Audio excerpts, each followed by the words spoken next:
Okay, welcome to an episode of It's Not What You Think. This is Rick. And this is Darren. And we are discussing and exploring the Mass. And we're realizing, and I'm realizing, that there's a lot of sections to the Mass. Yeah. I mean, no wonder I'm falling asleep on Sundays. For sure. For sure.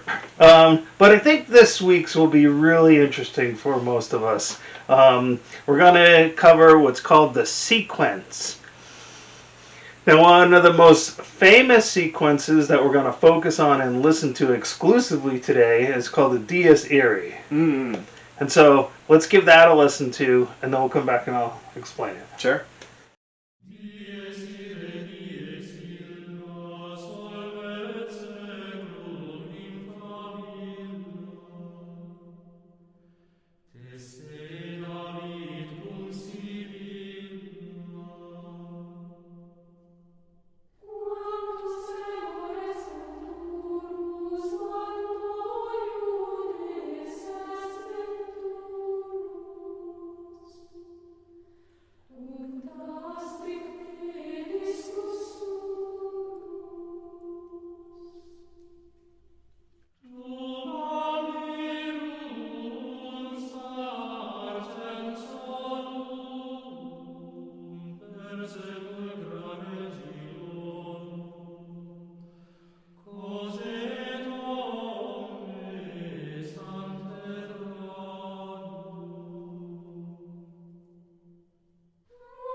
Okay, so now, generally speaking, Gregorian chant melodies tend to be curved.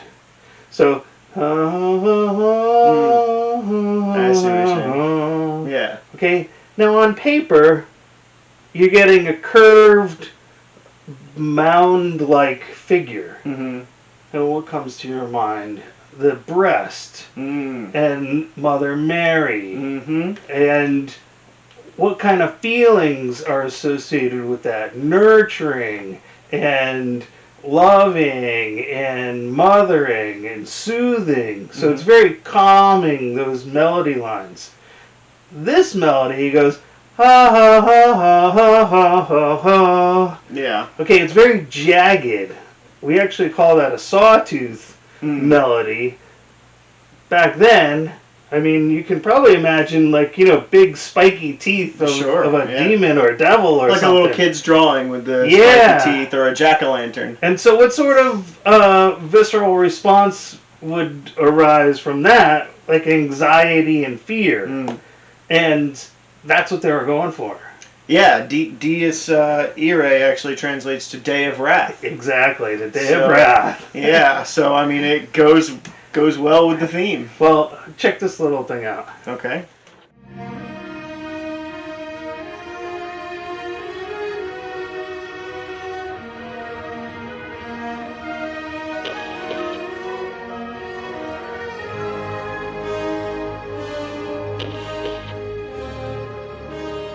Star Wars was all about the future, but the music behind that famous scene you just saw, the tune at the very end, it goes back to the very beginning of musical time. It's the Dies Irae, the medieval chant for the dead. It's at least 1,300 years old, probably more. A musical depiction of the Day of Wrath, when all souls will be judged for their time on earth. In Western musical terms, it is truly the Song of Death. Quantus tremor est futurus,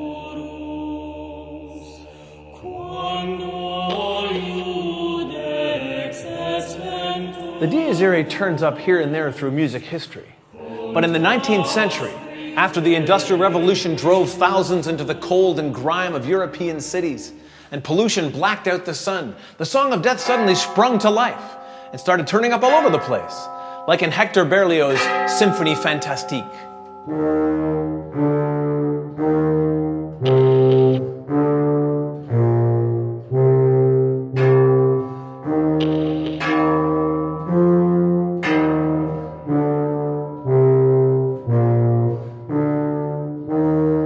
The Dies Irae also appears in almost everything written by the great Russian romantic Sergei Rachmaninoff.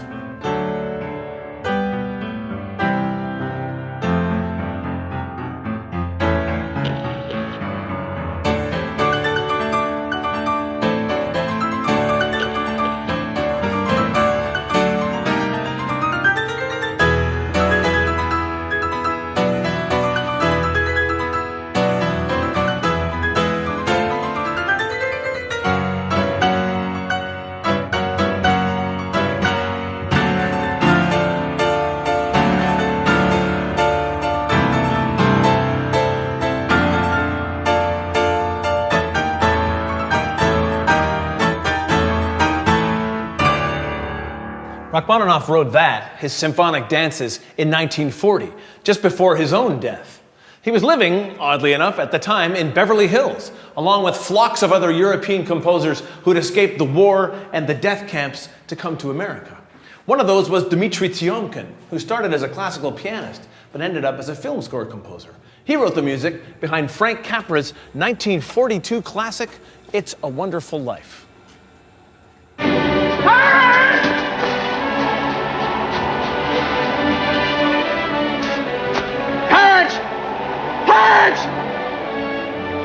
Help me, Clarence! You wouldn't think that a family favorite feel-good movie like that would find a place for the Song of Death, but there it is, just as it is in Howard Shore's music to The Lord of the Rings.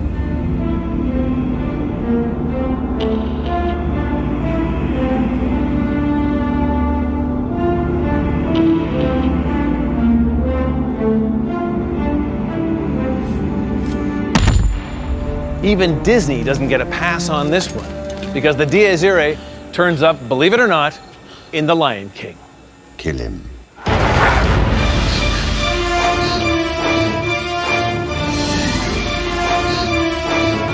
The Dies Irae is also part of what made Mike Oldfield's Tubular Bells the greatest selling instrumental recording in history, and the perfect choice for the opening music to the 1973 horror classic, The Exorcist.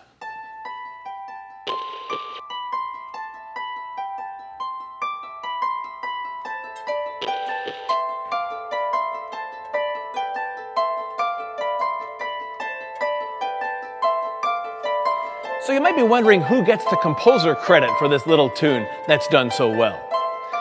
Church history says that Pope Gregory the Great wrote down the Dies Irae in the 6th century as it was dictated to him by a white dove carrying the musical voice of God himself.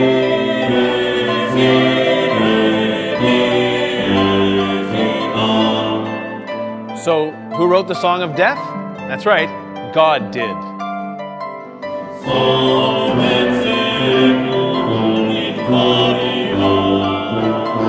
Now, you can believe that or not, but considering this little tune has so far survived 40 human generations and is only now just beginning to show its true power and momentum, it's worth remembering that no matter who wrote it, we all have to sing it eventually.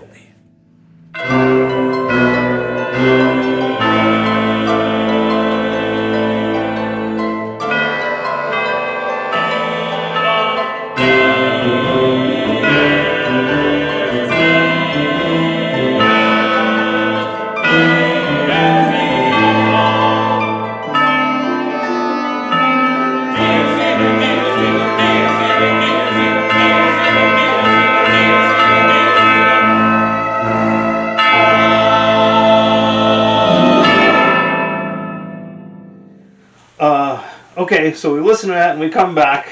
So, what'd you think about that? That was pretty cool. Yeah. I mean, it really speaks to sort of like the timelessness of music. And, you know, notwithstanding that, Pope Gregory is attributed to this. I mean, let's face it, somebody probably hummed that along sometime long, long ago and just didn't have the knowledge to write it down in a way that would be understood years later. But, you know, it just speaks to the timelessness and the sort of drawl to music that can kind of transcend genres.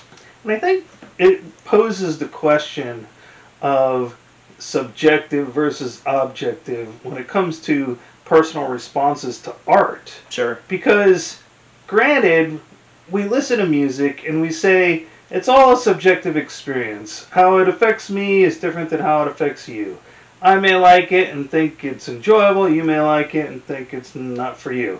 But on the other hand, there is an objective response that's happening within the nervous system of all human beings. Right. Because we're all built the same way, and so we would have all similar responses. And so I think it teeters on that edge, or there's some sort of middle ground between it being purely subjective or purely objective. It's somewhere in the middle. I mean, it kind of speaks to the the major versus minor scales, right? Major scales usually feel happy and joyous, and minor scales are somber and melancholy, and so it kind of speaks to that. And I think it is something, innate in all of us.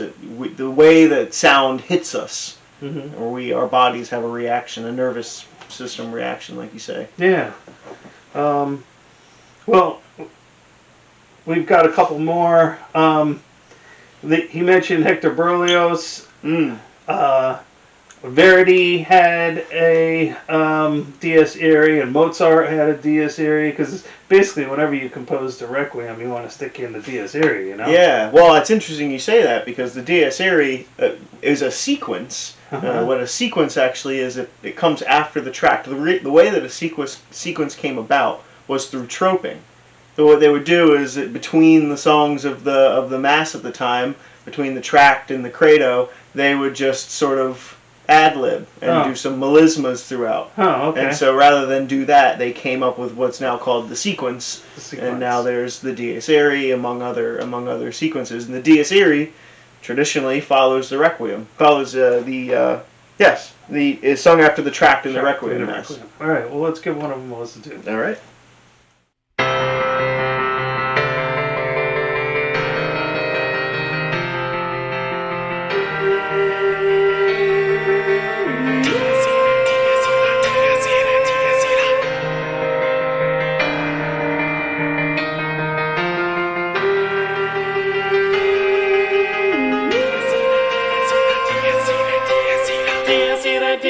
Sovet seclum in favela, dies ira, tesse David cum sibila, dies ira, sovet seclum in favela, dies ira, tesse David cum sibila, sovet seclum in favela, tesse David cum sibila.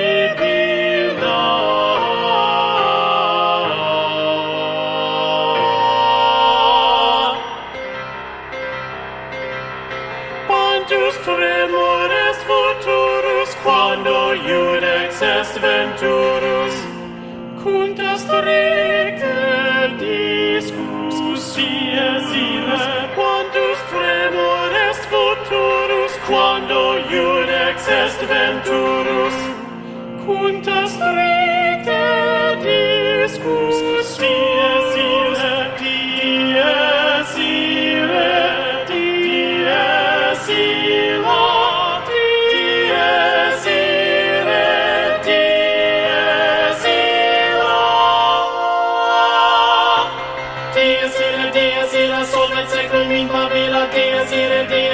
tesse David cum sibila, quantus tremores futurus, quando iudex est venturus, quantus tremores futurus, cuntas recte discussurus,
solet seclum in favela, tesse David cum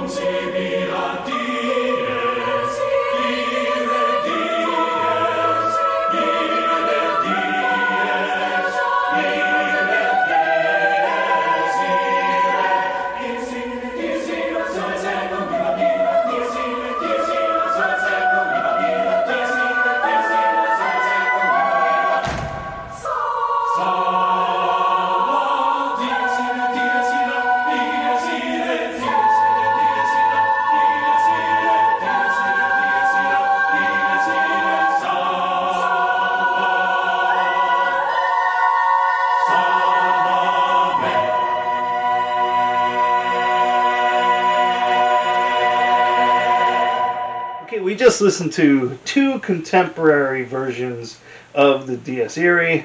The first one was by Ryan Main, and it was a jolly piece, if you ask me. Yeah. I mean, he had a real upbeat tempo. Very and quick. Despite the fact that they are whispers, Dies Irae, Dies Irae, Dies Irae, he had that, I don't know, it was just excitement, to be honest with you. Yeah. Yeah, you know, when one of the comments I made was that it felt like a video game score. Like a boss fight, you know. Yeah, There's a lot of action happening, and you got to be on focus and quick attention, and, you know. Yeah. I didn't get the sense of the Day of Wrath. That's my only comment. No, but the tension's there. Okay. It's definitely building tension. Got it, yeah. Alright. I neglected that part. Which you know, I think is kind of what they're. I think that's ultimately what the score that we observed earlier with that CBC segment. That's kind of what they're driving at. It's like this feeling of tension and unsettlement. Right. Yes. And I think that definitely comes through. I mean, it's not traditional by any means, but right. I mean, we deliberately wanted to jump ahead to more modern takes, and then we're going to work our way back with some of the more traditional classical styles that may be closer. But the second piece we listened to... Yeah, Michael John Trotta, also modern composer. Actually from New Jersey, believe it or not. Okay. Still composing to this day. Wrote an album called Requiem. You can follow follow him on Instagram. Do you know anyone who lives in New Jersey? Oh, God, if only I did know. But yeah, so Michael John Trotta, still composing. You can follow him on Instagram, MJ Trotta. Okay. And I found this piece to be way more exciting. I really liked it. Way more exciting. Yeah. And it jogged to memory something that I couldn't quite pinpoint. And I think it's the Nightmare Before Christmas theme song, but I can't. I got to go back and listen and see if and confirm my suspicions. I have to admit that's one that escaped my. But as soon as the female voices came in, it just like triggered something in my memory. Like this sounds familiar. Did you catch the foot stomps? Oh yeah, that was real cool. That was like a special effect, you know? Yeah, and this one I think also did a really good job of building the tension and kind of keeping it there, but then resolved on just this really nice note with the whole choir singing together. And what I really like about this piece, as well as the last piece, is it's forcing you to listen to multiple melodies at the same time. Yes. Yeah. Because the Dies Irae is often pushed down, and there's another melody on top of it. And if you're listening to the melody on top, which we tend to, because pop music, we want to hear the vocals and we want to put them in our foreground, and the bass and the rhythm tends to move into the background. Right. Where this is saying, no, don't do that. You need to, especially all of classical music, from now until the end of the century, you need to listen to all of what's going on. Right. And the Dies Irae oftentimes is that lower melody. Right. And so it's a really nice exercise in how to listen to music. For real. Yeah, definitely. Yeah. I bet you Aaron Copeland would I be proud was just of going to us. say, Aaron Copeland. Giving marks. Yeah. Good grades. But, yeah, no. So of these two, I think the Trotta piece. I definitely prefer the Trotta piece. But again, I mean, I got that same sort of vibe that there's like I envisioned like a big boss fight in an RPG, and there's like a lot of tension, and you gotta be focused, and you know what I mean. And sure, I get it. So. And the gnashing of the teeth. Yeah, exactly. We got two. We might as well group the other two together because they're only like 2 minutes each. Sure. Yeah. One of them is Verdi, one of them is Mozart. Oh, perfect. Some household names. There you go.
Okay, so the first one we listened to was Verdi. Yeah. And the second one we listened to was Mozart. Yeah. They were both pulled from their Requiem masses, and they both had a Dies Irae.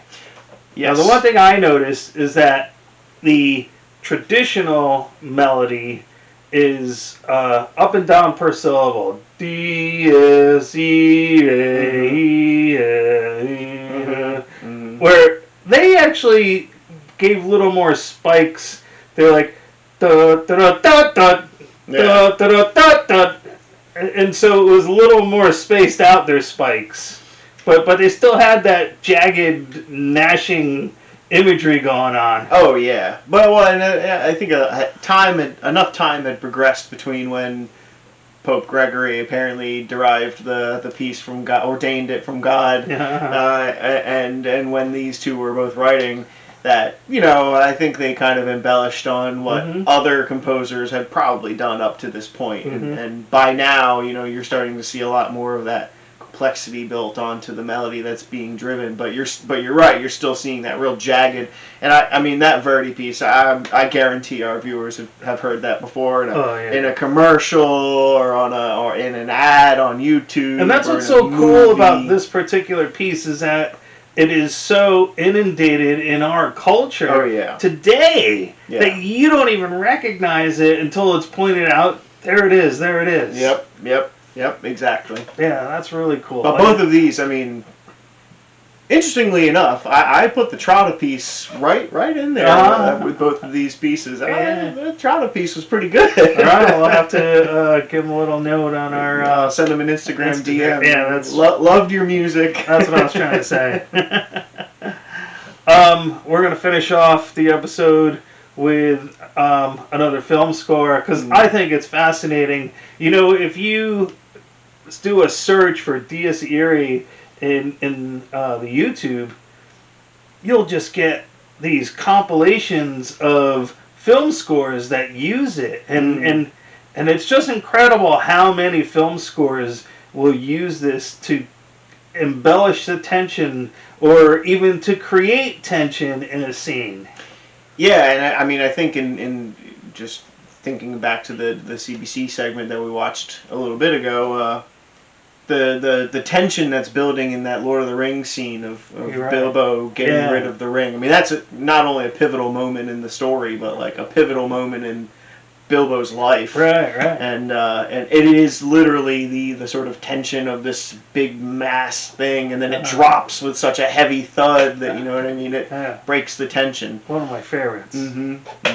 So it's interesting to see, like we were talking about earlier, that the way this sounds, this little rhythm, this little six note rhythm, just builds that tension, and we react in a way that's just kind of, you don't really have control over it. It's not like, oh yeah, this is totally happy. Right.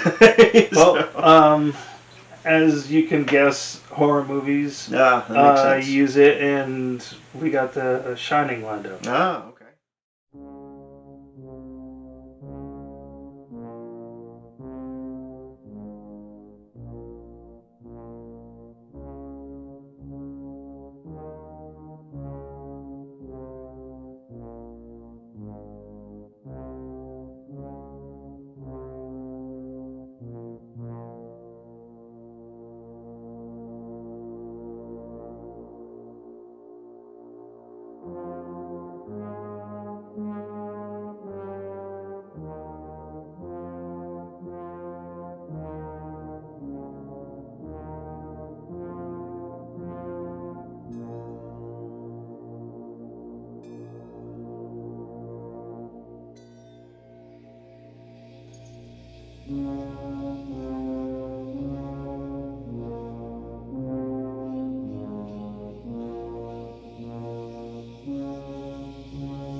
And what do you know? The Shining. Yeah.